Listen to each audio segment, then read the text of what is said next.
How often do you and your spouse date? We can't do it. No, that's not what you said. What did I say? We'll show you how. I'll forget that I gotta sit up like a freak. Don't say that. Just stop. You ready? Yeah. Welcome back to Adore Your Spouse, where marriages get happier. So how often do you and your spouse date? This is a very important question, and it's critical for a marriage that you date your spouse often. And the question I have for you is why? Why is it so important? Any ideas? Well, they can't answer. I know. Do you have any ideas? Why you should go on dates? Why should you go on dates after you're married? Oh, I'm sure there's many reasons. There are many reasons. I'll tell you some of them I have. Okay. Number one, it gives you alone time which you desperately need with your spouse, especially if you have children. No, seriously, I know a couple that have 4 kids or 5 kids. I don't know. They got a bunch of kids.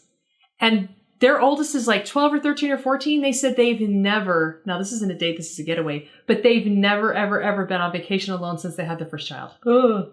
Okay, well, we're not talking about the getaway. And I know a lot of people that don't go on dates. Yeah. Like it'll be months and months and months, and we'll ask them to go on a double date, and they'll be like, well, that's a great idea. We haven't been on a date in months. Yeah.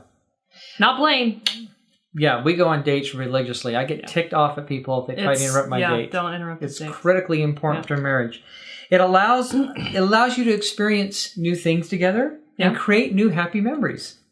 Because if the only dating memories you have are 15 or 20 years ago, that's not fabulous. It can be tough to have romance when the kids are there. Yes. Just saying.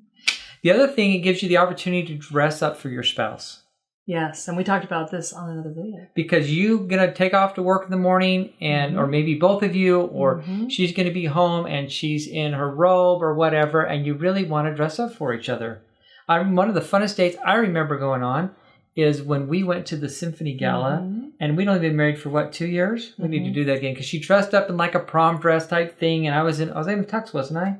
Something. It was cool though, and it was a rare thing that we've done, and we need to do that. We'd go on dates all the time, but obviously we need to do one of those again. Now, some people will say a few things like, "Well, that's all good and fine, but we can't go on dates for certain reasons." So we're going to debunk those reasons right now. The first thing is you might say, "We can't afford it." Well, the answer to that is you can't afford not to. Okay, the people that don't date when they're married don't stay married. We don't have statistical evidence. No, that's evidence. true. It's statistically evident in my life. Yeah. Not that I know because anybody. of your divorces? No. The point is, I think it's critically important. You just need to go out. You can't afford not to. You need that There's time to all bond. kinds of ways you can do it. You can swap babysitting with other people. For sure. You could have people from your church. You could have your in-laws. You could have your parents. You could have siblings. You could have friends. There's a way you could find it if you can't afford it. And you don't have to spend money on dates. You can do all kinds of things and get creative and just create a date. It might be go walk by the lake. It might be go to the mountains. It might be go. And even then, honestly, to a baseball people spend game. so much money on Cokes at 7-Eleven and stuff like that. You can pool those funds to go do something fun. Another thing people might say is we don't have time. Yes. And I think it's not true. That's crazy. You just have to make time. If it's important, if your marriage is important to you, make the time to go on Seriously, dates. this is the nutrition that feeds your marriage. Yes. This is what keeps romance alive. This is what keeps you connected. This is where you have private time to talk about things other than children. This is where you get to just hug and walk and talk and be just a couple. Because when you're home, it's like, even if it's not the kids, it's like you're thinking about the yard or the fix-up, or you bring work home with you, or whatever it is, or it's, you watching a game together, or you're watching TV together, but that's not you looking at each other in the eyes and sparking your relationship. Okay. And but you don't have to look into each other's eyes the whole time. The whole time. Just a little bit. If you have staring contests, it's a great idea. The next thing, you may say you don't have things in common. So we don't want to ever go on dates because I always want to go here and she always wants to go there. That's not a viable excuse. You got married to this person. That we don't have stuff in common, that's just lame. Then why did you get married, right? Yeah. So you can find figure that out. Common. Seriously. Find a list of things, or just think of a bunch of different things you could do, and eventually you'll find stuff that are in common, or try new things that neither one of you thought about. Yeah. You don't think it's necessary. Well, most people that are divorced don't think it was necessary to date. So date. You just absolutely have to do it. There's an element that is infused in your marriage, and it can only be done through dating each other.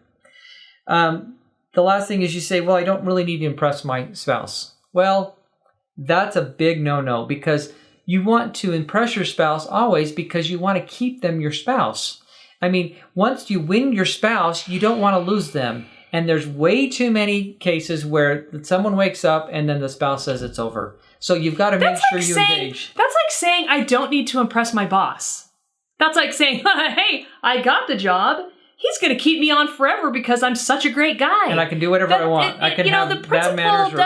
doesn't wash. When people say, well, I don't care if my spouse ever looks nice again. And going on dates isn't important. And the love is always going to be there.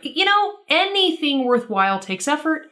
Any relationship takes, some working at. And anytime you want to prove yourself, you can just keep proving yourself, whether it's your but boss, don't you want your spouse to dress up for you? Don't you want yours to be impressed by your spouse? Yep. Well, then impress your spouse yourself. Yep.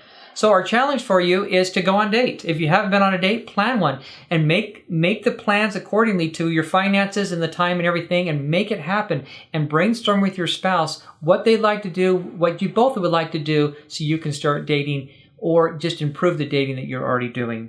So thank you so much for watching. Please subscribe to our channel and go over to adoreyourspouse.com, where you can take the free marriage assessment and you can take the free marriage class. And remember, you can have the happy marriage that you want. They've got customs, they've got things they do that are even gross, like this or whatever, and they might cause you a problem. I remember when we first were married that there was a dynamic in her family that was completely different than my family growing up. My family growing up, the master suite was off limits, and their family